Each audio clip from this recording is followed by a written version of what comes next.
Halo pemirsa, seputar info kembali hadir di sela-sela aktivitas Anda. Bersama saya Enda Fauzia akan memberikan informasi berita terkini. Inilah berita selengkapnya.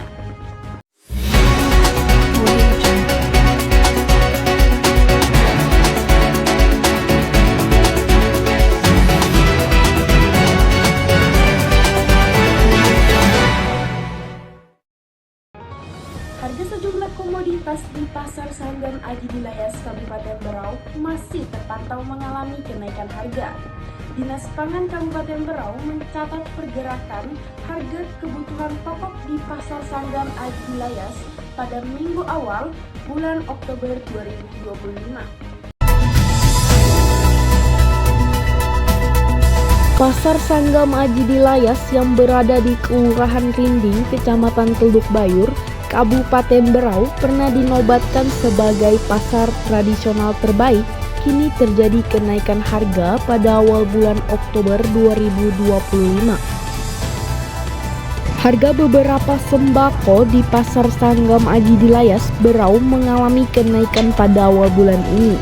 Berdasarkan data dari Dinas Pangan Berau, Selasa tanggal 7 bulan Oktober 2025, sejumlah bahan pokok tercatat naik dibandingkan periode sebelumnya.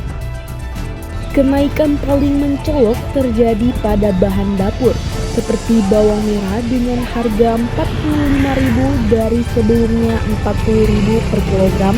Selain itu, harga cabai rawit juga naik dari Rp40.000 menjadi Rp50.000 per kilogram. Kenaikan harga ini juga terjadi di beberapa bahan lainnya. Lalu terkait informasi mengapa harga bahan pokok bisa naik dan bagaimana cara solusi agar bahan pokok bisa stabil kembali, untuk mengetahui jawabannya langsung saja kita bergabung dengan rekan kami Reskarini. Silakan Reskarini. Baik, terima kasih Enda.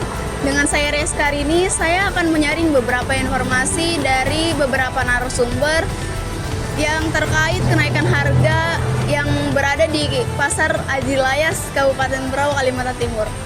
Menurut keterangan dari salah seorang pedagang cabai dan bawang merah, naiknya bahan pokok ini diakibatkan kondisi cuaca kemarau beberapa bulan terakhir. Kondisi ini kemudian membuat kualitas dan kuantitas panen menjadi menurun.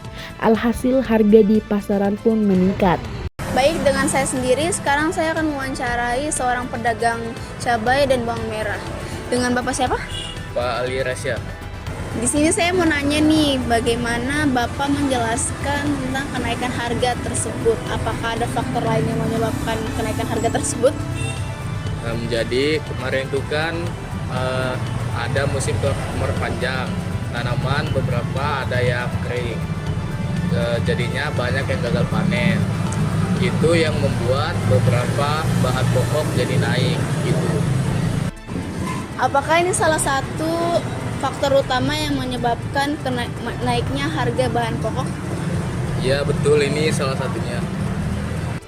Baik, terima kasih Bapak Rasya atas waktu dan penjelasannya. Semoga harga bahan pokok bisa segera stabil. Ya, sama-sama. Kenaikan harga ini menimbulkan kekhawatiran yang sangat besar bagi banyak masyarakat karena berdampak langsung pada keuangan rumah tangga mereka, sehingga membuat mereka semakin sulit untuk memenuhi kebutuhan pokok sehari-hari. Masyarakat mungkin akan mengurangi konsumsi barang-barang yang harganya meningkat pada awal bulan ini. Baik, kembali lagi dengan saya bersama Ibu siapa Ibu? Ibu Amel. Oke Ibu, jadi menurut Ibu terkait permasalahan kenaikan harga bahan pokok ini, apakah Ibu terkena dampaknya? Ya, saya kena karena saya selaku ibu rumah tangga juga yang ekonominya kurang stabil. Oke, jadi apa solusi atau yang Ibu hadapi, gimana cara menghadapinya? Mungkin saya bisa kayak ngehemat belanja bulanan saya, terus saya beli bahan-bahan ekonomi yang harganya jauh lebih murah daripada ekonomi yang sebelumnya. Ya itu aja sih.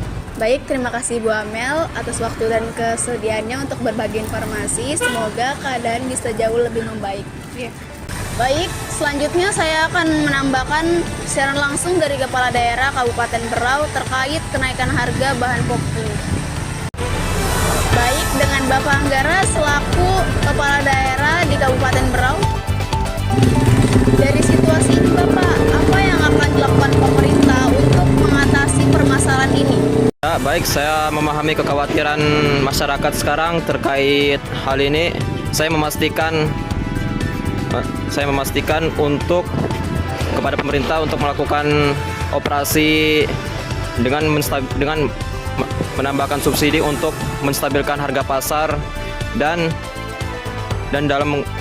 mengurangi beban ekonomi masyarakat akibat kenaikan harga pokok ini.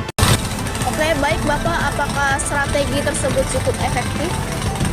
Ya, operasi tersebut dapat berjalan efektif jika dikelola dengan baik. Namun, kita juga perlu memantau dan mengevaluasi pelaksanaan ini untuk memastikan bantuan tersebut tepat sasaran dan berjalan lancar. Terima kasih untuk waktu dan penjelasannya. Demikian informasi dari beberapa narasumber. Saya Reskarini pamit undur diri, saya kembalikan ke studio. Baik, terima kasih Reska. Pemirsa, informasi tadi sekaligus penutupan dari perjumpaan kita kali ini. Saksikan berita selanjutnya. Saya Enda Fauzia mewakilkan seluruh kerabat kerja yang bertugas pamit undur diri. Terima kasih dan salam sejahtera.